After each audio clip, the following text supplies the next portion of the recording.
नमस्कार दोस्तों, स्वागत है आज के इस एपिसोड में एक बार फिर से आप सभी लोगों का। और आज हम बात करेंगे कि कोई भी एग्रीमेंट होता है उसका रिवोकेशन कैसे होता है, रिवोकेशन क्या होता है और कैसे किया जाता है, जिसको हम हिंदी में प्रतिसंहरण बोलते हैं। और ये कॉन्ट्रैक्ट एक्ट की धारा 5 और 6 के साथ ही इसमें परिभाषित किया गया है, डिफाइन किया गया है कि रिवोकेशन क्या होता है और ये कैसे किया जाता है। दोस्तों, प्रतिसंहरण का बिल्कुल सरल सा अर्थ होता है रद्द करना, यानी किसी प्रस्ताव और उसकी स्वीकृति को रद्द करना। अब प्रश्न उठता है कि कोई प्रस्ताव या स्वीकृति को कब रद्द किया जा सकता है, क्या कोई समय अवधि भी होती है इसको रद्द करने की? इस प्रश्न का उत्तर हमें कॉन्ट्रैक्ट एक्ट 1872 की धारा 5 में मिलेगा। इस धारा के अनुसार कोई भी प्रस्तावना उसके प्रतिग्रहण की सूचना प्रस्तावक के विरुद्ध संपूर्ण हो जाने के पहले कभी भी प्रतिसंहरण या रिवोक की जा सकती है। लेकिन अगर कम्युनिकेशन ऑफ एक्सेप्टेंस कंप्लीट हो जाता है तो उसके बाद उसको रिवोक नहीं किया जा सकता। इस अधिनियम के अंतर्गत प्रस्ताव और स्वीकृति दोनों के प्रतिसंहरण की व्यवस्था की गई है। प्रस्ताव करने वाले को अपने प्रस्ताव को रद्द करने का भी अधिकार दिया गया है और स्वीकृति देने वाले को अपनी स्वीकृति रद्द करने का भी अधिकार दिया गया है। लेकिन ये अधिकार सीमाओं के अंतर्गत बांधे गए हैं।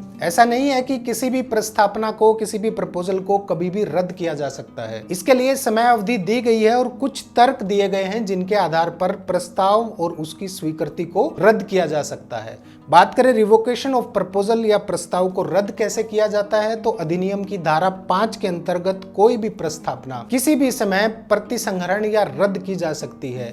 यानी किसी भी प्रस्तावना का प्रतिसंहरण या रद्दीकरण प्रस्तावना की सूचना के पूर्ण हो जाने के पहले किया जा सकता है। अभी हमने रिवोकेशन ऑफ प्रपोजल के बारे में बात की है। अब प्रश्न उठता है कि क्या रिवोकेशन ऑफ एक्सेप्टेंस या स्वीकृति को भी रद्द करना संभव है, रद्द किया जा सकता है? इस अधिनियम के तहत प्रतिग्रहण या एक्सेप्टेंस को भी रद्द करना संभव है, लेकिन यह तभी संभव होता है जब प्रतिग्रहण की सूचना प्रस्तावक के ज्ञान या नॉलेज में नहीं आती। इसका मतलब सिंपल सा है, जैसे पिछले एपिसोड में हमने एक ईमेल का उदाहरण दिया था कि किसी ने एक गाड़ी ईमेल के थ्रू बेचने के लिए किसी को एक प्रपोजल भेजा कि मैं अपनी गाड़ी 10 लाख रुपए में आपको बेच दूंगा, आपको लेनी है या नहीं लेनी है। तो उसके बदले में जिसको वो मेल भेजी गई थी, जब तक वो उसको वापस जवाब नहीं भेज देता तब तक वो अपनी प्रतिग्रहण की सूचना को रद्द कर सकता है, अपनी एक्सेप्टेंस को रद्द कर सकता है। लेकिन एक बार जब वो मेल उसने भेज दी एक्सेप्ट करके, यस करके कि हाँ मैं खरीदूंगा, तो उसके बाद उसको वो रद्द नहीं कर सकता। ये बिल्कुल इस एग्जांपल के थ्रू आप इसको अच्छे से समझ पाएंगे कि ये संभव तभी होता है जब प्रतिग्रहण की सूचना प्रस्तावक के ज्ञान या नॉलेज में नहीं आती। यदि प्रतिग्रहण की सूचना प्रस्तावक के ज्ञान में आ जाती है तो फिर प्रतिग्रहण को रद्द नहीं किया जा सकता। किसी भी एक्सेप्टेंस के रिवोकेशन के लिए यह जरूरी है कि उस एक्सेप्टेंस की जानकारी प्रस्तावक की नॉलेज में नहीं आनी चाहिए, प्रपोजर जो होता है उसकी नॉलेज में नहीं आनी चाहिए कि ये प्रस्ताव जो है, ये प्रपोजल जो है, ये सामने वाले ने एक्सेप्ट किया है या नहीं किया है। अगर बात करें प्रतिसंहरण या रिवोकेशन कैसे किया जाता है, अभी हम लोगों ने ये समझा है कि किसी भी प्रस्ताव या स्वीकृति का प्रतिसंहरण किया जा सकता है, उसको रिवोक किया जा सकता है।